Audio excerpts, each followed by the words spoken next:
What are conditions like in the early morning hour here for students walking to a bus stop or to school, and for motorists driving along dark roads throughout the Treasure Coast? Videographer Chris Arnold and I are out here on Southwest Lucero Drive in Port St. Lucie. It was at this site 2 weeks ago that Port St. Lucie senior Dayanna Gil was struck by a vehicle. She died of her injuries about a week later. A person who lives about 1/3 of a mile from the site of the accident, Yvette Neves Barsuglia, has been charged with vehicular homicide and leaving the scene of an accident with personal injury. We're out here on Southwest Lucero Drive. We want to give you a sense of what the conditions are like out here. There are no sidewalks on either side of the road. There are street lights along Lucero, but the street light here, closest to the site of the accident, it doesn't work. Over the next hour, students are going to be coming to the bus stop behind us. We want to give you a sense of what the conditions are like, not just for the students, but for the motorists that travel along this route.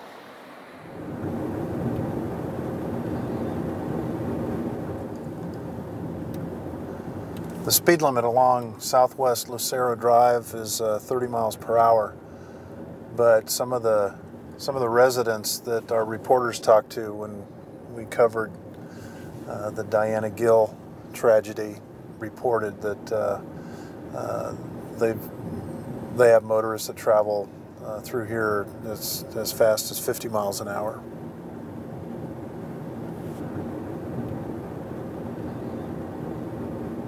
We're coming up on somebody who I assume is a student on a bike. As you can see, there's some, you can see some reflection, so the person on the bike kind of stands out a little bit. Here's a student walking to school. As you can see, not much reflection at all. Difficult to see. As I look along Lucero here, if I'm a student walking to a bus stop, I'm going to walk on the road. I'm going to walk on the edge of the road.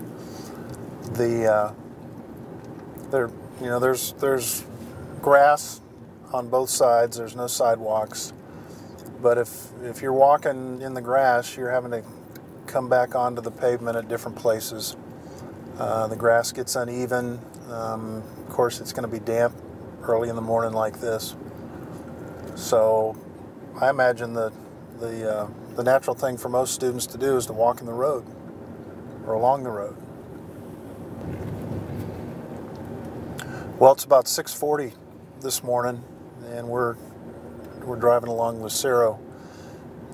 A couple things that we've noticed. There weren't a lot of student pickups along this route. Maybe half a dozen students at 2 or 3 different bus stops. And at this hour, when the school buses come through, there's not a lot of traffic on Lucero. I think the morning rush hour still hadn't begun yet, but we didn't see any cars exceeding the speed limit. There's one car that was hesitant to give me much of the roadway when I was standing on the edge of Lucero. But other than that, I would say this is not necessarily a high traffic area. At least at this time of the day.